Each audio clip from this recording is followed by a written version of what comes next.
সূরা ইব্রাহিমের 22 নম্বর আয়াতটা শুনেন। আল্লাহ বলেন, ওয়াকাল আশ-শাইতানু লাম্মা কুদিয়াল আম। শয়তান আমাদের শত্রু নি। এই মিস্টার শয়তান সাহেব কি বলে দেখেন, আল্লাহ শয়তানের বক্তব্য উল্লেখ করতেছে। ওয়াকাল আশ-শাইতানু লাম্মা কুদিয়াল আমরু ইন্নাল্লাহা ওয়া'আদাকুম ওয়া'দাল হাক্কি ওয়া ওয়া'আদতুকুম ফাখলাফতুকুম। কিয়ামতের ময়দানে যখন ফয়সালা হয়ে যাবে, ফয়সালা হয়ে যাওয়ার পর শয়তান বলবে, ইন্নাল্লাহা ওয়া'আদাকুম ওয়া'দাল হক। এ মানুষ, তোমরা যারা আজকে জাহান্নামী হইলা, আল্লাহ তোমাদেরকে দুনিয়ায় যে ওয়াদা করেছিল সেই ওয়াদাটা সত্য ছিল। শয়তান বলবে, শয়তান জাহান্নামীদেরকে বলবে, জাহান্নামীরা শোনো শোনো, আল্লাহ তোমাদের দুনিয়াতে যে ওয়াদা করেছে সেটা সঠিক ওয়াদা করেছে। এবার শয়তান নিজেই বলবে, ওয়া ওয়া'আদতুকুম, আমিও তোমাদেরকে ওয়াদা করেছিলাম, আমিও তোমাদেরকে ওয়াদা করেছিলাম। কি? ওলামায়ে কেরাম তোমগরে বুঝাইতো কোরআনও মানা লাগবে, হাদিসও মানা লাগবে। আমি ইবলিস তোমগরে বুঝাইতাম শুধু কোরআন মানলেই চলবে, হাদিস মানা লাগবে না। এই ইবলিস আমি তোমগরে এটা বুঝাইতাম। কথা বুঝছেন না? ইবলিস কইব যে আল্লাহ কোরআনের সূরা হাশরের 7 নম্বর আয়াতে যেটা কইছে ওইটাই সঠিক ছিল। ইবলিস বইলা দিবে কি? ওখানে আল্লাহ বলছে, মা আতাকুমুর রাসূল, নবী যা দেয় ফাখুজু, এটা গ্রহণ করো।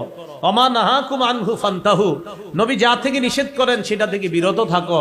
তো নবী কি দিয়েছেন? নবী বলেন, তারাকতু ফিকুম আমরাইন, আমি দুটি জিনিস দিয়ে গেলাম, একটা কোরআন আর একটা সুন্নাহ। কিন্তু একদল মানুষ তোমাদেরকে বুঝাইতো শুধু কোরআন মানলেই চলবে, হাদিস মানা লাগবে না। তো ইবলিস সাহেব বলবে, আল্লাহ যেটা বলছে এটাই সঠিক, কিন্তু আমি তোমগরে ভুল বুঝাইছিলাম, কিছু করার নাই, এখন তোমরাও জ্বলো আমিও জ্বলবো। দেখেন ইবলিস কি কয়, ওয়া ওয়া'আদতুকুম। হ্যাঁ, কোরআন খোলেন, সূরা ইব্রাহিম 22 নম্বর আয়াতটা পড়েন, আজকে অনুবাদ। ওয়া ওয়া'আদতুকুম, আমি তোমাদেরকে ওয়াদা করেছিলাম, ফাখলাফতুকুম, আমি খেলাফ করেছি। ইবলিস কয়, আমি ওয়াদাও করছি খেলাফও করছি। মানে কি? আমার ওয়াদা কি আবার সত্য নাকি? আমি তো সব ভুলভাল বুঝাইতাম তুম করে। ওয়ামা কানা লি আলাইকুম মিন সুলতান, তোমাদের উপর আমার কোনো কর্তৃত্ব ছিল না, ক্ষমতা ছিল না, শুধু একটু ক্ষমতা। ইবলিস বলবে, তোমাদের উপর আমার কোনো তেমন ক্ষমতা ছিল না, এতটুকু ক্ষমতা ছিল। ইল্লা আন দাউতুকুম ফাস্তাজাবতুম লি, আমি তোমাদেরকে দাওয়াত দিছি, তোমরা আমার দাওয়াত গ্রহণ করছো। ইবলিস বলবে, আমি তোমাদেরকে দাওয়াত দিলাম, তোমরা আমার দাওয়াত গ্রহণ করলা।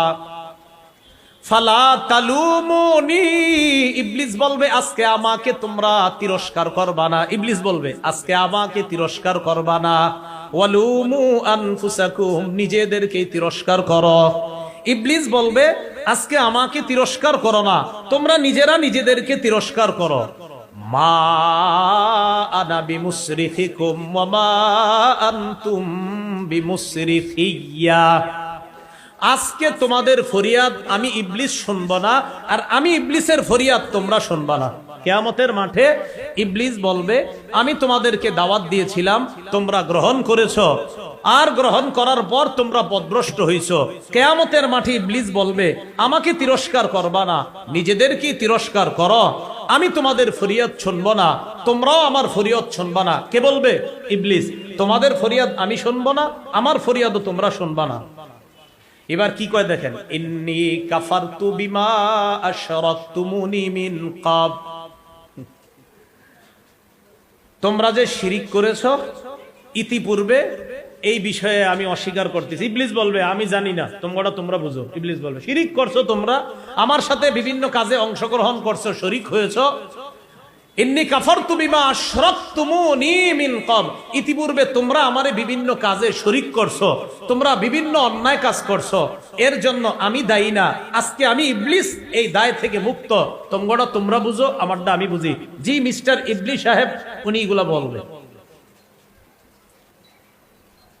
এজন্য প্রিয় ভাইয়েরা, ভালো করে মনে রাখবেন যে যারা ঈমান ছাড়া যাবে অথবা ইবলিসের ধোঁকায় পড়ে যারা বিভিন্ন অপকর্ম করবে, ইবলিস সেদিন বলবে, আমার তেমন কোনো ক্ষমতা ছিল না। হ্যাঁ, একটা ক্ষমতা ছিল, আমি খালি তোমরা দাওয়াত দিতাম, তোমরা আমার দাওয়াত শুনতা। আজকে আমারই কিছু বইল না, নিজেদেরকে নিজেরা বলো, কেন আমার কথা কেন শুনলা, তাই তিরস্কারটা তোমরা নিজেরে করো, আমারে করো না। ইবলিস বলবে। আল্লাহ আমাদের কথাগুলা গভীরতা থেকে বোঝার তৌফিক দান করেন।